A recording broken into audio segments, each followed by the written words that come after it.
Okay, we'll talk about the Bible. Many miracles or even prophecies are back patternization. You can pretty much just hop on it and back patternize it and call it a prophecy. Like, all you have to do is find 2 donkeys or 1, notice that, and go into a city, fulfill prophecy. The problem with other types of miracles, like let's say someone was suffering from seizures. Obviously it's a demon. But what happens is seizures go away. So what happens is when the priest finally shows up to throw on the holy water, the seizure went away. Hey guys, it worked. Same thing with the volcano. When they threw babies in the volcano, it's erupting. What's going on? Fear replaced all this stuff, and they just made shit up out of fear. And so what happens is they throw a bunch of babies in. Well, let's throw more, and it's still erupting. And then it stops erupting. Wow, it works. Now, the term prophecy is highly misleading because it's in terms of actually conveying information. Like if you know everything, nothing is really prophecy. You're just conveying information to people. You see what I'm saying? So the term prophecy is strange. Also, other terms, which I'm not going to get into, trust and some others, they try to infinitize it. I'll get into that here in a second between... Now,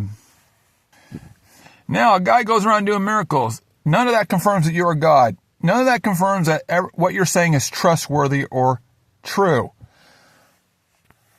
Now, notice this is around a lot of relativism. And that's what a lot of believers have to do, make things relative, 100 degree, 80 degree, which that's really what the monotheists do. It's really a totalizing system. And so you have to deal with information. How much information is something? Brings up the topic of what is. You know what I mean? If I were to relativize everything, which I do, usually most people just red flag it but I usually mirror everything. See, if my account was, how can I give an account? Well, how can I get an account of everything? Well, what is everything? You look in the Bible, and it says in Corinthians, verses like, if I speak in the tongues of men and angels and I have all this knowledge, and other verses, and to all perfection I see a limit, but your word is boundless. Those kind of verses. What is the balance to the balance? In other words, if I could take like everything, whatever that means, and even do like parallel universes, it doesn't equate to what monotheist is claiming, because it always claims to know something obviously more. Like if I perceive all wisdom and all knowledge, but it's to coming to, well, then how did I perceive it? Then what they're doing is they're putting a type of blame on you that you would acknowledge it. And it does this weird acknowledgement, like when you die, you will just acknowledge and you just will bow down. That's nonsense, because all you have to do is not bow down. And then you call God a liar, which he would be. And then you can't move to, well, it's in the heart of bowing down. Because if you came off an elevator, you and God, and one person farted, well, obviously by deduction, you know who farted. When the elevator opens, God says he did it, and I say, no, he did it. Who are they going to believe? And so it gets back to this accountability. It's what Christopher Hitchens said. It's not a contingency for me. They have to not just explain everything. They have to explain or be God. He didn't say that, be God, but that's really what it is. And so what happens if you try to get more relative, it says, I could say something like this. Maybe I am God. Because if I don't know everything, everything takes a level of faith. You get it? You see where I'm going with this? So one of the routes you could take out here, you could take a few routes, but one of the finer routes is this. I could say, I know I am not God. Well, since I don't know that, there's an infinite possibility that I might be God. How do you know that I'm not God?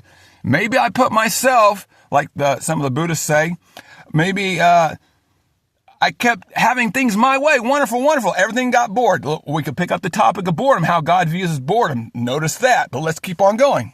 So then you might want to, well, maybe I want a situation that is surprising. Well, then maybe you're dreaming up the situation that you're living now. Did you think about that as a possibility? Because if Jesus, this is the mirroring argument, doesn't know everything, what could that mean to you? Well, we could talk about the knowing and why Jesus, and it's all confusing. He doesn't know, but he's God, And then they make all these funny excuses. So basically what we have is a low-cal issue. It's basically just an attempt to discredit everything because it is a whitewashing. In fact, 1 Corinthians says you're a resounding, gonging, and clanging cymbal. So you can do everything, even the Good Samaritan. This is the point of the Good Samaritan. The Good Samaritan was actually a wicked guy. You got to understand this. And even though he died, or the story before the cross, Christians usually say, well, it happened before the cross. That's when not Christianity came into play. They're just making excuses, dumping from one covenant over to the other. And there's been tons of problems. And even if they say they cannot absolutely solve it because they say there's many interpretations, I'm going to get to interpretations. Let me just skip to interpretations because so many people have interpretations. That just makes confusion of the Bible. See, what happens is the Bible says, no, everything's your fault. Really? Everything? The confusion part. I don't want to go into that because from here, that part's self-supporting. Now, is there a God? Now, it's interesting because the Bible, when it says, a fool says in his heart there is no God. That's fair. That's a good saying. I wish they'd put the other half in it, but that would be blasphemy. They should say, a fool says in his heart, I know there is a God. And so in a certain terms, atheism in a strict sense, even though I don't like the word because it's so nonsensical. I mean, you can just know that. But with the term atheist would just be nonsense. Nonsense. Because ultimately no one really knows perhaps whatever. And then they talk about inference, like Paul will say something like, if they were on the other side, he didn't say on the other side of the earth, but that's the argument they never heard. But if they know from the world, blah, blah, blah, this is inference. I would like to talk about inference, but this isn't my video. It's nonsense when it talks about inference because it's mostly about fear. And if just because you infinitely think about a thought about something, that doesn't make you somehow liable for it as accountability towards it. And so, it's okay to say there's a God, but I don't think it could be a term necessary, though it could still exist because of the, what is that?